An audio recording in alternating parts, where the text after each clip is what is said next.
عود بالفرح كله كل عام والغالين فيه بخير، واغلى التغاني محمله بالحب للي برضاهم كل عين تنير. يا ابوي محمد عيدك مبارك العيد والله في وجودك غير، كل عام وانت بخير يا الغالي يلي مقامك فايق التقدير.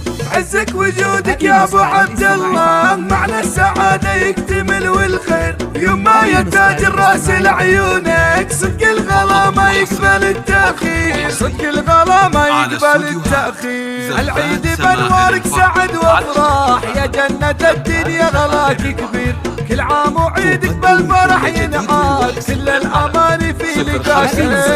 اولادكم ساقوا بيوت الزال والمعذره لو يقصر التعبير، عبد الله قال الروح تفداكم وانا سندكم دون شك وضير.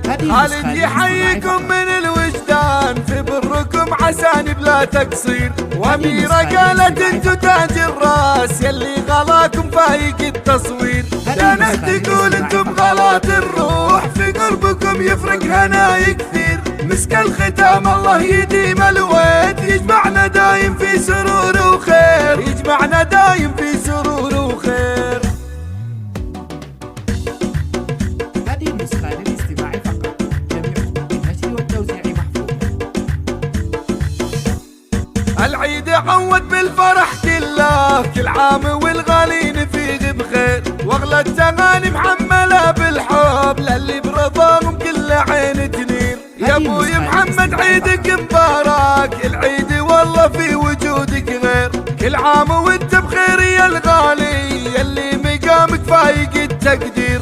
عزك وجودك يا ابو عبد الله معنى السعاده يكتمل والخير، يوم ما يتاج الراس لعيونك صدق الغلا ما يقبل التاخير، صدق الغلا ما يقبل التاخير. العيد بانوارك سعد وافراح يا جنة الدنيا غلاك كبير، كل عام وعيدك بالفرح ينعاد كل الاماني في لقاك. اولادكم ساقوا البيوت الزال والمعذره لو يقصر التعبير، عبد الله قال الروح تفداكم وانا سندكم دون شك وضير. خالد يحييكم من الوجدان في بركم عساني بلا تقصير، واميره قالت انتو تاج الراس يلي غلاكم فايق التصوير. كانت تقول انتم غلات الروح في قربكم يفرق هناي كثير، مسك الختام الله يديم الويد يجمعنا دايم في سرور